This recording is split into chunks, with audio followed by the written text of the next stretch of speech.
Good day, fellow Earth dwellers, and welcome back to my channel Spark TV. I am Mark Spark, and I will be entertaining you with some facts and some fiction. You can decide which is which. In today's episode, we have the following for you: the earthquake in the Cape area, the answer to last week's trivia question, making a fancy candle, and the whales at the Natal coast. But before we have a look at tonight's schedule, let's have a quick word from our sponsor.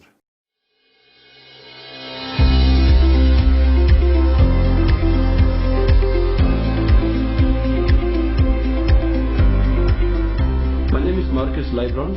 I'm a freelance photographer based on the West Rand. I also teach photography workshops and courses. Many years ago, my dad's uncle, who had a speech impairment, created movies using color slides and mesmerized audiences, and he just wowed everybody with this, and that had a tremendous impact on my life and gave me such a passion for photography that I said, I'm going to follow it through as well. I also want to experience what he has experienced. Got the camera for my 21st birthday, and since then I've been playing around and doing freelance work for many years as well till now, and recently I went semi-professional on the matter. I love beauty in life, and because I can't draw, I can take nice photographs, and that's my way of being creative. Day-to-day photo shoots, well, I have my little prize toy here, the Canon 7D. I use this for all of my photo shoots. I also have a 20D as a backup camera. I have quite a few lenses, so depending on what I'm photographing, it depends what lens and other equipment I will use with my camera. Ready,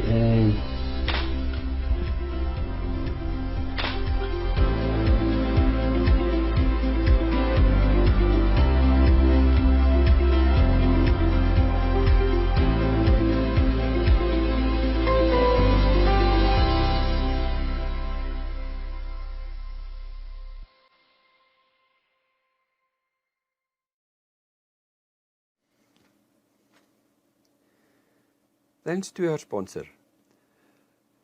Last week Saturday, the 26th of September 2020, the Cape was trembling, and seismologists were puzzled as to the cause of the two tremors. The first was found to be originating in the sea some distance away from Cape Town. The second one was more of a mystery. A commission of inquiry was quickly appointed by the government to help with the investigation. This was later expanded to consult with various engineering companies to help find the cause. At first, scientists believed that it was a tectonic plate that shifted. It was not until much later that weekend that medical staff in local medical facilities realized that people complained of developing sore muscles, sore feet, a shortness of breath, and reduced vocal sounds, and that it could be related to these tremors. This data was then shared with the engineers and the Commission of Inquiry, and it has been concluded that the tremors were created by the supporters of the Stormers when they celebrated the Stormers' victory of 34-21 against the Lions. Yes, the Stormers supporters jumped so high that when they landed on the ground, it created a severe shock that moved the tectonic plate in Malmesbury area, and that is what caused the earth tremor. All this talking is making me a bit thirsty. As this is a family channel, let's keep it clean and healthy. Have a nice cup of rooibos tea. This is truly a South African herbal tea and product that was very sought after by the Khoisan tribes for medical reasons and to drink the brew from the leaves. A botanist named Carl Hamburg rediscovered this leaves in 1772, and thankfully for him and a few others, rooibos tea became a very famous drink. Annick Tron, a South African mother, discovered the health benefits of rooibos, and in 1968 she published a book about all the benefits of rooibos tea. This led to a huge study of the rooibos plant.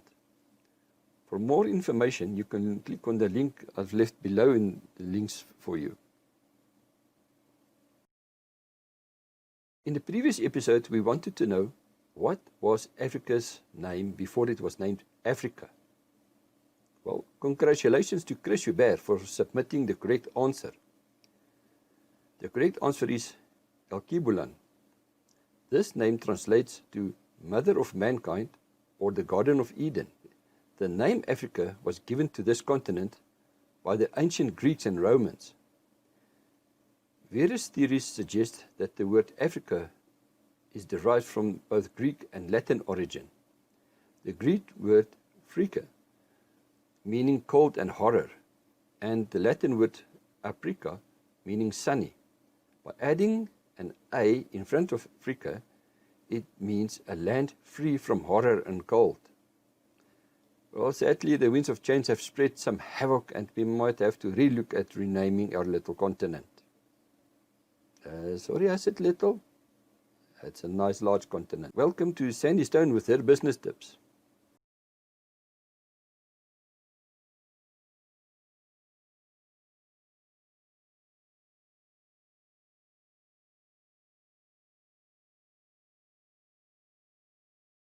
Thanks, Mark. Good day to all the viewers. It is great to be back. One just has to think about all the opportunities that get created every day. Yes, even COVID-19 created some wonderful opportunities for people to make extra income or even start a new career.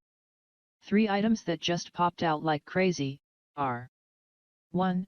Face masks, 2. Face shields, and 3. Sanitizer dispenser stands. Face masks have been the new standard for showing your face in public. The trend these days is to wear branded or decorative face masks. This gave rise to companies sourcing face masks with their logo on. It is a wonderful opportunity to earn some extra money in this time of all the lockdowns. Face shields also come in a large variety of shapes and also contains branding and advertising logos on them. They would sell from 30 Rand to as much as 90 Rand per mask. Then there is the metal stands that one need to step on to discharge the hand sanitizer without you touching it with your hands. Another great opportunity that came knocking on our doors to create a new and lucrative business. And then there is this idea. Making decorative candles. With all the unexpected load sheddings, it is always handy to have a candle at hand. Well, creating these candles can be done to give to somebody as a personal gift, or you can make them and sell them at a profit. In this video we will be looking at how not to make these candles and also at the correct way of making them. Firstly, we will be working with hot molten candle wax. So safety first. Children must not attempt this without adult supervision. You will need candles. A rimmed candlestick holder, see the sample used in the video. A container to melt candles in. Colorful wax crayons. A bucket of water and a lighter. Let's look at the way not to decorate this candle. You will not be able to have any success by dripping or pouring molten wax on the side of the candle and hope to build the layers and form this nice decorative candle. Rather do the following. Secure a candle in the candlestick holder. Using a rubber or nylon hammer, soften a candle so that you can break it into smaller pieces whilst removing the wick from the candle. We are not going to use the wick. Next, melt these pieces of candle by placing the pot over a low heat source. You can either melt a piece of wax crayon with the candle or, as in this video, put several pieces of wax crayon on the candlestick holder.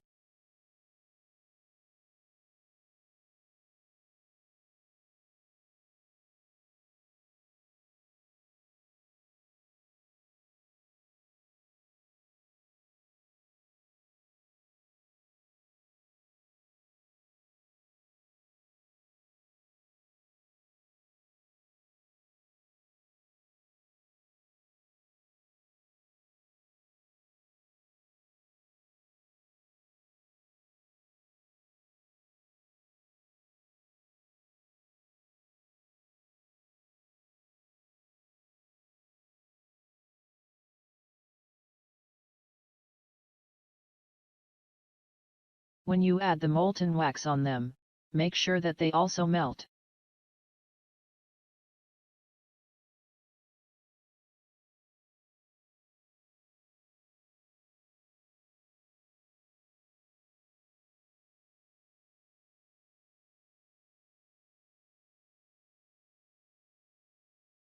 Lift the candlestick holder by taking the tip of the candle and then press it into the water whilst turning the candlestick holder.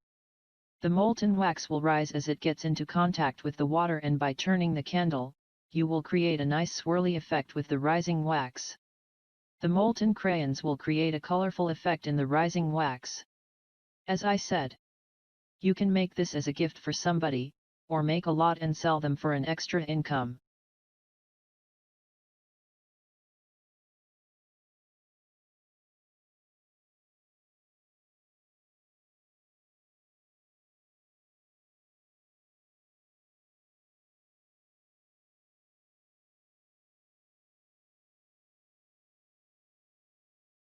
Well, that is it from my side. Do you have a great idea to generate some extra income? We have placed a link to an online form that you can use to complete and share your ideas with us. We will check these suggestions regularly. And who knows, maybe you will be mentioned in one of our next episodes if we air your idea.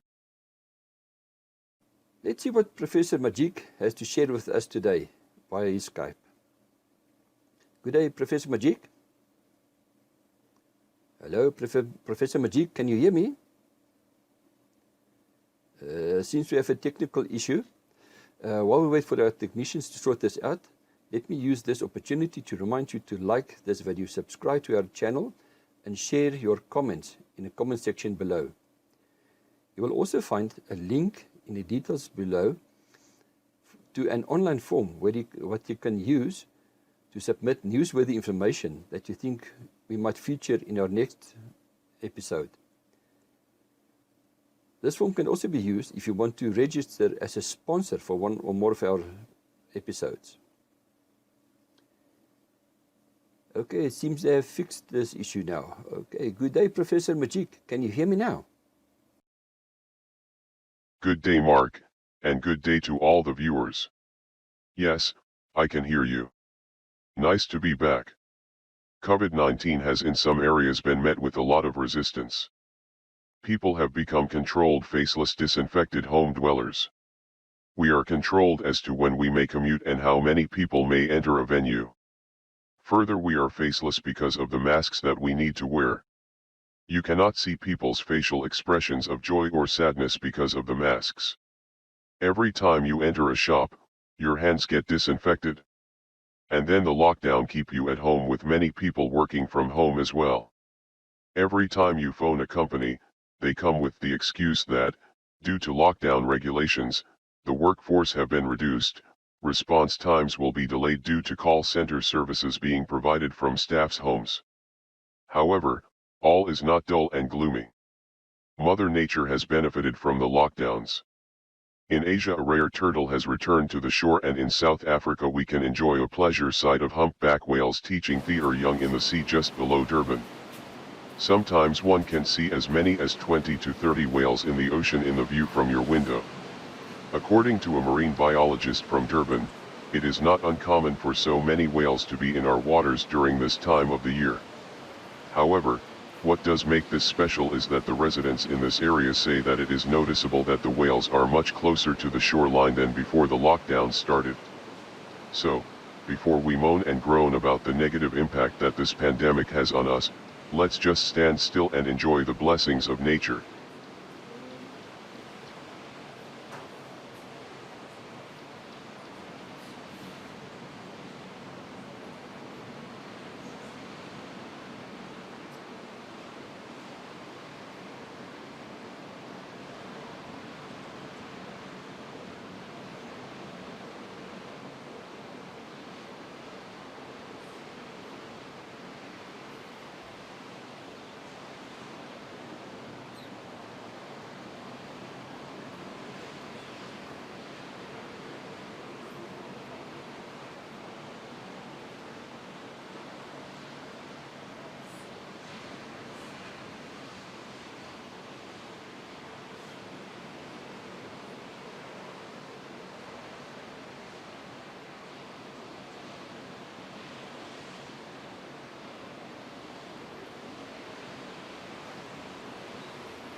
And now for some national and international facts.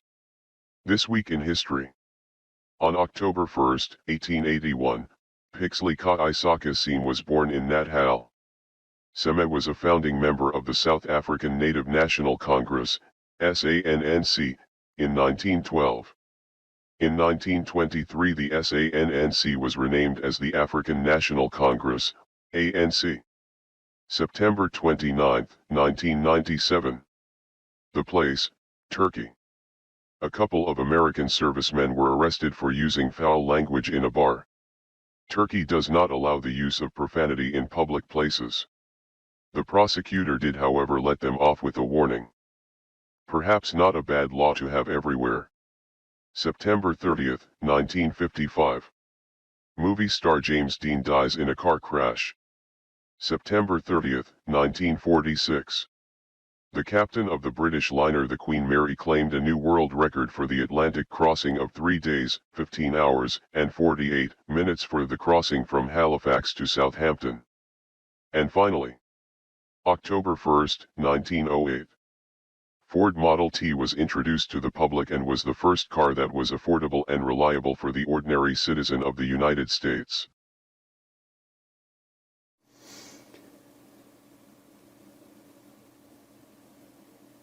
Time for trivia. This episode's question is, what is a passion gap?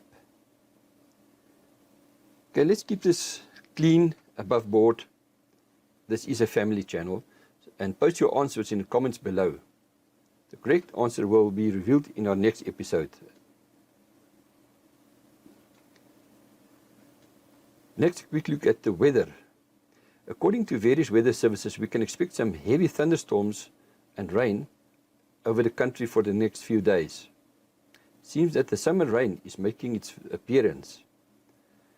Well, that's it for this episode of Spark TV. Thank you for watching, and please remember to like, subscribe and comment, and see you in the next episode.